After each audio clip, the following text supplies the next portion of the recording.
Welcome to this explainer. Today, we're exploring a real-life, incredibly high-stakes World War II espionage mission that was literally so wild, it practically demanded to be put on the big screen. You might actually be familiar with the 2016 film Anthropoid, which brought this gripping tale of resistance to modern audiences. But as thrilling as that cinematic version is, the actual, on-the-ground historical events it depicts, they are even more fascinating, complex, and deeply tragic. We're going to break down the true story of the Czechoslovak resistance, a daring drop right behind enemy lines, and the unbelievable sequence of events that inspired the film. Right off the bat, we're faced with a central mystery that sounds almost like a rejected Hollywood script just because it's so dramatic. Seriously, how exactly did one of the most significant, daring assassinations of the entire Second World War come down to a single mechanical failure and the broken resolve of just one man?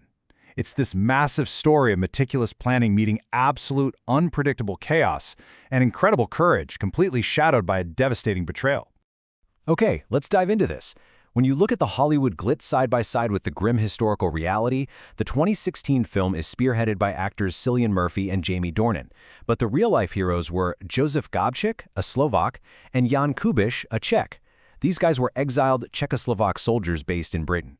They were rigorously trained by the Special Operations Executive, or SOE, and then sent right back into their occupied homeland with an objective that most people thought was basically impossible. Section 1. Hollywood Meets History. So the 2016 film, Anthropoid, directed by Sean Ellis, was actually heavily praised for its deep commitment to historical accuracy. They shot the whole thing entirely in Prague, using actual locations from the true story, like the Charles Bridge and the area around Prague Castle. But what's truly remarkable here is that for the film's climax, they literally built an exact scale replica of the St. Cyril and Methodius Cathedral on a studio backlot. That kind of dedication to getting the details right really underscores just how visceral and real the actual events we're talking about were. Section 2. Targeting the Butcher. The target for this impossible mission was a man named Reinhard Heydrich. He held the title of acting Reichsprotector of the Protectorate of Bohemia and Moravia. And make no mistake, Heydrich was one of the most feared men in all of Nazi Germany. He was a principal architect of the Holocaust. In Prague, his methods were terrifyingly effective. He used this twisted policy of carrots and sticks, offering decent wages and benefits to Czech industrial workers who were, vital to the German war machine, while simultaneously brutally torturing and murdering absolutely anyone involved in the resistance. It's no wonder he earned chilling nicknames like the Blonde Beast and the Butcher of Prague. Taking him out was, for sure, a monumental task. Tracing the timeline, Gabčík and Kubiš were flown out of RAF Tangmere in a Halifax bomber on December 28, 1941. They parachuted into occupied territory, but almost immediately, things went sideways. Because of bad weather and major navigation issues, they were dropped near Nehevsty, which is east of Prague, totally missing their intended target near Pilsen. But despite being completely off course, they managed to scrape their way to Prague by the spring of 1942, linking up with local resistance groups to somehow plan this ambush. But here's the catch. The local resistance was absolutely terrified. When they figured out what Operation Anthropoid was actually trying to pull off, they sent this frantic, desperate message back to the exiled government in London. They explicitly said, "An attempt against Heydrich's life would be of no use to the Allies, and its consequences for our people would be immeasurable." They knew, without a doubt, that Nazi retaliation would be apocalyptic. However, President Edvard Beneš and the exiled government insisted the attack had to go forward. They desperately needed a dramatic, undeniable action to prove to the Allies that Czechoslovakia was actively fighting back. Section 3. The Chaos of May 27. Let's move to and see how this builds. On the morning of May 27, 1942, Heydrich was doing his usual commute in his open-topped Mercedes. He was so incredibly arrogant and confident in his control over Prague that he rode without a heavy escort.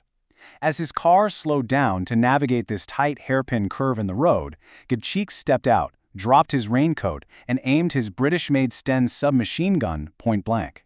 And then, nothing. The gun jammed, a complete failure to feed. Heydrich, instead of just flooring it and speeding away, actually stood up in the car and drew his own pistol. That's the exact moment Jan Kubiš stepped up and hurled a modified No. 73 anti-tank grenade. He misjudged the throw just a tiny bit. It exploded against the rear wheel instead of inside the cabin. But that blast sent searing shrapnel and sharp fibers from the car's upholstery deep into Heydrich's body, critically wounding him. What followed was an absolutely chaotic firefight, but somehow, both assassins miraculously managed to escape the scene on foot and by bike. Now, Heydrich actually survived that initial blast. He was rushed to the hospital where SS doctors desperately tried to patch him up. And for a second, it looked like he might pull through. But then a massive infection set in. On June 2nd, during a visit from Heinrich Himmler, Heydrich seemingly realized he wasn't going to make it. In this really bizarre, fatalistic moment, he recited a poem from one of his father's operas, telling Himmler, "The world is just a barrel organ which the Lord God turns himself. We all have to dance to the tune which is already on the drum." 2 days later, on June 4th, the Butcher of Prague was dead. So, the mission was technically a massive success. The target was eliminated and the men got away. But that pivots us right into a really dark cliffhanger. If they escaped so cleanly in the chaos, how on earth did the Gestapo ultimately track them down to a church basement? Section 4. The Anatomy of a Betrayal. This brings us to Karol Czerda. He was a fellow SOE-trained operative, dropped in earlier as part of a different mission called Outdistance. After Heydrich was hit on May 27, the Nazis completely took the gloves off. They unleashed an unparalleled wave of terror on the Czech population. On June 10, in an act of pure, horrific vengeance, they entirely destroyed the village of Lidice, executing all the men and sending the women and children to concentration camps. Meanwhile, Czerda was hiding out with his mother in a different small village, obsessively reading the daily public lists of executions. The psychological pressure was just immense. Terrified that his own family and his own village would suffer the exact same fate as Lidice, he broke. On June 16, Karol Czerda voluntarily walked right through the front doors of the Gestapo headquarters in Prague. But, aside from the sheer terror, there was another colossal factor at play. The Nazis had publicly offered a staggering reward of 20 million crowns. To put that into perspective, that was equivalent to 1 million Reichsmarks, an absolute fortune, for any information leading to the assassins. And they paired that massive carrot with the ultimate stick, a public threat that anyone caught withholding information would be executed immediately alongside their entire family. It was this toxic, overwhelming combination of unimaginable dread and a massive financial incentive that finally pushed Czerda over the edge. Section 5. The Tragic Aftermath. Now, what's really interesting about this slide is how the Gestapo weaponized this betrayal. Czerda didn't actually know the specific address where Gabčík and Kubiš were hiding, but he did know their network. He handed over the names of the families working the safe houses. That intel led straight to the brutal torture of the Moravec family. Young Ada Moravec, after enduring horrific interrogation, finally shattered and revealed that the assassins were holed up in the concealed basement of the St. Cyril and Methodius Cathedral. And then, in just a chillingly manipulative psychological tactic, the Gestapo literally brought Czerda to the cathedral during the resulting siege. They made him stand outside and call out to his former brothers in arms, "Friends, surrender, nothing will happen to you. Nothing happened to me either." The trapped men answered his calls, but not with words. They answered with gunfire. What followed was a brutally fierce 7-hour firefight. The SS flooded the cathedral with hundreds of heavily armed troops. Jan Kubiš, Adolf Opalka, and Josef Bublik fought desperately from the prayer loft until they were completely overwhelmed. Down in the crypt, Gabčík and 3 others held off the SS for as long as humanly possible, even as the Nazis tried to flood the basement with fire hoses. Ultimately, to avoid capture, torture, and being used as propaganda, the remaining resistance agents made the ultimate sacrifice, taking their own lives inside the crypt. It was a deeply tragic, heartbreaking, yet fiercely defiant final stand. The price the Czech people paid for this mission was almost unfathomable. The Nazi reprisals saw over 13,000 people arrested. Entire communities, like the villages of Lidice and Ležáky, were literally wiped off the map. At the Mauthausen concentration camp, 262 supporters of the resistance, and we're talking about the mothers, fathers, and siblings of the fighters, were systematically executed. And what about Karol Czerda? The Gestapo paid him 5 million crowns, gave him a new Germanized name, Karl Gerhardt, and turned him into an agent provocateur to hunt down even more of his former allies. But as you might expect, Czerda's survival was strictly temporary. The second the war started ending, his usefulness to the Nazis completely evaporated.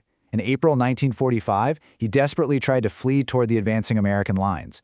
By May, realizing the net was closing and it was totally hopeless, he surrendered. After the war, he was put on trial for high treason by the newly formed Czechoslovakian courts. He barely even offered a defense, basically just stating that he had feared for his family. In April 1947, Karl Czerda was sentenced to death and executed by hanging at Pankrak prison. So the crucial point is that Operation Anthropoid wasn't just a daring raid, it was a monumental historical event.